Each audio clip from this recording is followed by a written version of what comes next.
Okay, boys, here we go.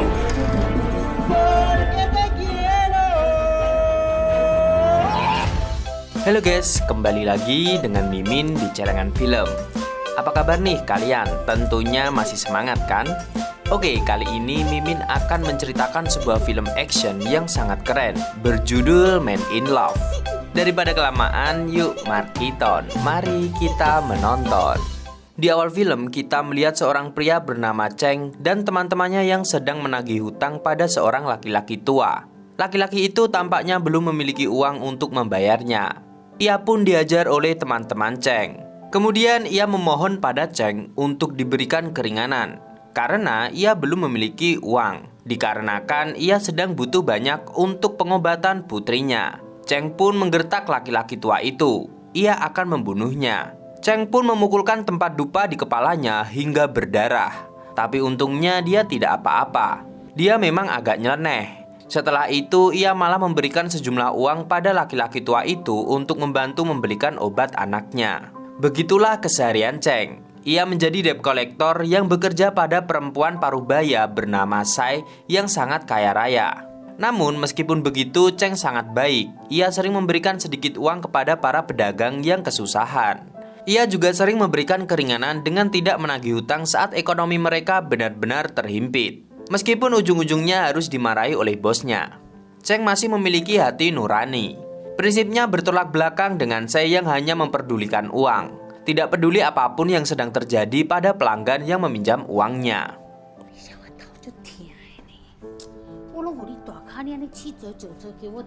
Suatu hari, Cheng dan teman-temannya sedang menagih hutang pada laki-laki tua yang tengah terbaring di rumah sakit. Ia adalah ayah seorang perempuan bernama Hao Ting. Saat melihat Hao Ting, Cheng merasa sangat tertarik padanya. Hao Ting mengatakan kalau ia belum punya uang untuk melunasinya.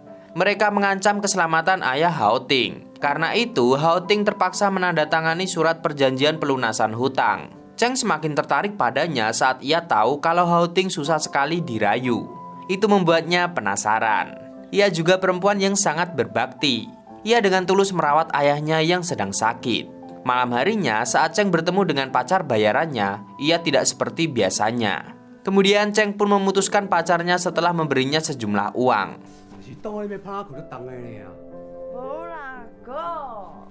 Keesokan harinya, Cheng langsung beraksi untuk mendekati Hao Ting. Ia datang ke tempatnya bekerja. Cheng memantau Hao Ting dari kejauhan. Ia juga membututinya sampai ke rumah. Saat Hao Ting tengah makan, Cheng nekat duduk di mejanya dan menawarkan Hao Ting untuk menjadi simpanan om-om agar ia bisa mendapatkan uang yang banyak dengan waktu yang singkat dan bisa melunasi semua hutangnya. Hao Ting tentu saja menolak ide gila tersebut. Ia akan memikirkan sendiri cara untuk melunasi hutang ayahnya tersebut. Ia juga sangat heran mengapa Cheng sudah menagih padahal belum jatuh tempo. Pada pagi harinya, suasana pagi rumah Cheng sedang tidak baik. Kakaknya selalu ribut dengan istrinya dan juga keponakannya selalu saja meminta uang padanya. Ia pun pergi ke tempat Hao Ting bekerja. Kemudian Cheng pun mengambil nomor antrian yang sangat banyak agar bisa berlama-lama di meja teller yang dijaga oleh Hao Ting.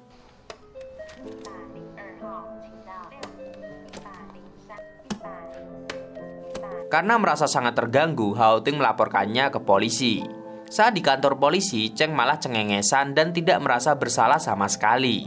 Setelah itu, ia mengantar pulang keponakannya. Saat keponakannya meminta tanda tangan untuk hasil ulangannya, Cheng mendapatkan ide. Ia membuat gambar kotak yang banyak. Kemudian, ia akan mewarnai satu kotak itu setiap kali Hao Ting mau kencan dengannya.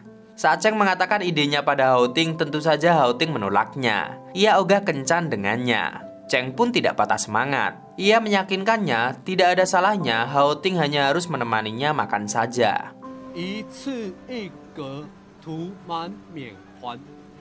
Hao Ting pun semakin terdesak. Kini uang rumah sakit ayahnya sudah menunggak sangat banyak. Jika tidak segera dilunasi, maka ayahnya harus keluar dari rumah sakit. Hao Ting mencoba meminta bantuan pada kerabatnya, tetapi tidak ada yang mau membantunya. Malah pada pura-pura nggak kenal. Dan akhirnya ia terpaksa menerima tawaran Cheng. Setiap hari Hao Ting menemaninya makan. Cheng pun terus mewarnai kotak-kotak itu hingga ia tak menggubris keponakannya yang sedang mencari pensil warnanya. Hari-hari Cheng pun penuh dengan semangat. Ia menata rambut dan penampilannya. Ia juga selalu memesan makanan untuk Hao Ting saat ia bekerja. Tak hanya itu, ia juga membantu memandikan ayahnya dan mengajaknya jalan-jalan. Hati Hao Ting sangat tersentuh dengan apa yang sudah dilakukan oleh Cheng. Namun kemudian Hao Ting melihat saat Cheng menghampiri teman-temannya yang sedang menagih hutang di sebuah toko. Mereka membuat kekacauan. Hao Ting salah paham. Ia mengira Cheng sangat jahat dan menindas semua orang yang berhutang pada bosnya. Saat Cheng menemui Sei, ia dimarahi habis-habisan olehnya karena pekerjaannya nggak pernah beres. Sei juga mengungkit semua kebaikan yang sudah ia lakukan. Cheng pun hanya bisa terdiam. Karena memang benar, Sei banyak membantu keluarganya. Bahkan saat usaha kakaknya bangkrut, ia bersedia mendanainya dengan ganti Cheng harus bekerja untuknya.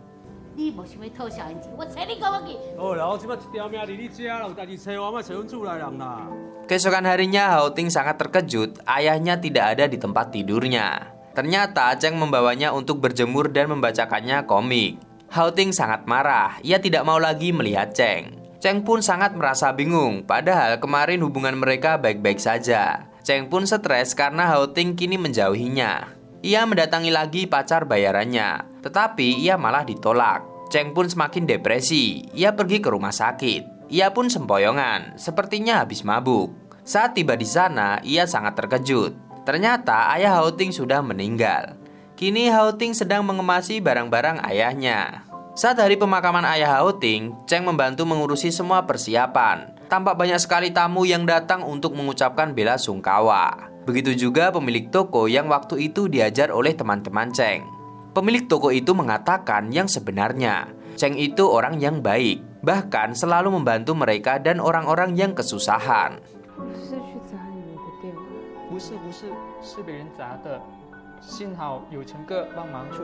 Lalu Cheng juga menemani mengantarkan jenazah ayahnya ke pemakaman. Hao Ting sadar ternyata selama ini ia salah menilai Cheng. Bahkan saat ia sedang berduka, Cheng selalu ada di sampingnya. Hao Ting pun mulai menyukai Cheng. Kini ia dengan senang hati menemani Cheng. Tidak sejutek dulu, Cheng pun sangat bahagia. Ia yakin kalau wanita terus dikejar dan diberikan perhatian akan luluh juga. Kemudian Hao Ting mengatakan rencananya. Ia ingin membuka toko minuman, akan tetapi uangnya belum cukup. Ia juga meminta pada Cheng apakah ia tidak bisa mengganti pekerjaannya. Keesokan harinya saat Cheng bekerja, ia berkelahi dengan orang yang berhutang hingga ia babak belur. Kemudian ia memutuskan untuk berhenti jadi penagih hutang. Ia pun mengatakan rencananya pada Hao Ting. Ia ingin membuka kedai minuman bersamanya. Hao Ting pun sangat senang mendengarnya. Keesokan harinya mereka segera mencari toko yang strategis. Ternyata harganya sangatlah mahal. Uang Hao Ting pun belum cukup. Cheng berjanji akan membantu Hao Ting mendapatkan toko itu. Mereka sudah memiliki rencana yang indah ke depan. Saat toko mereka sudah berjalan dan mereka memiliki uang yang cukup, Cheng ingin mengajak Hao Ting menikah. Rencana itu sangatlah indah.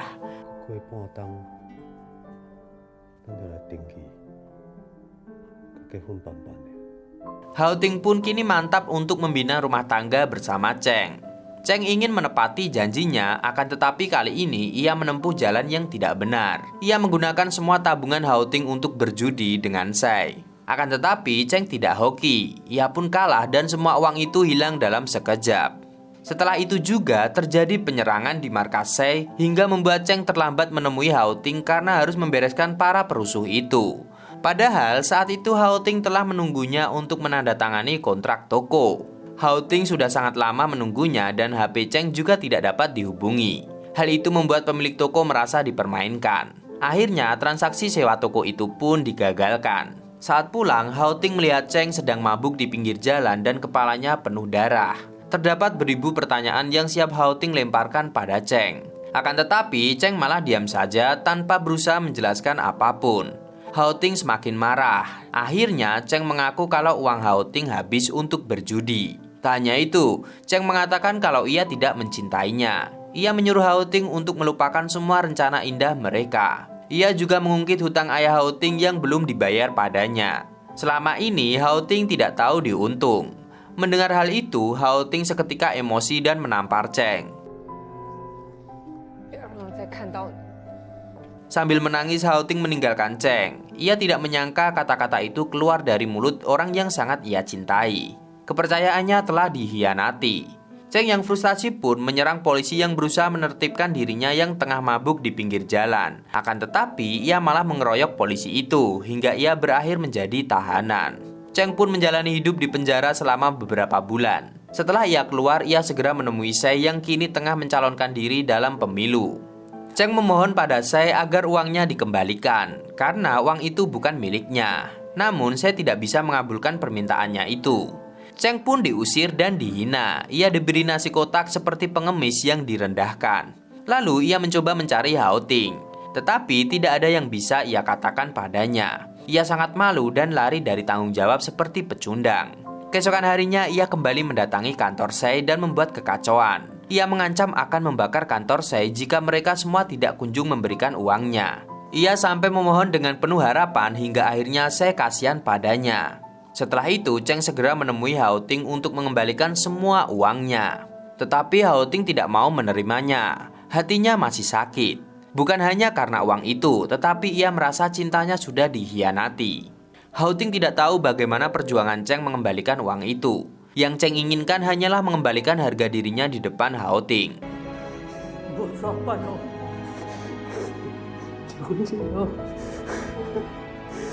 Setelah ia keluar penjara, ia belum menjenguk ayahnya. Ia sangat terkejut saat tahu kini ayahnya sudah agak pikun dan stres. Kakaknya tidak pernah memberitahunya. Kakaknya pun marah dan mengatakan kalau Cheng hanya bisa menjadi beban keluarga.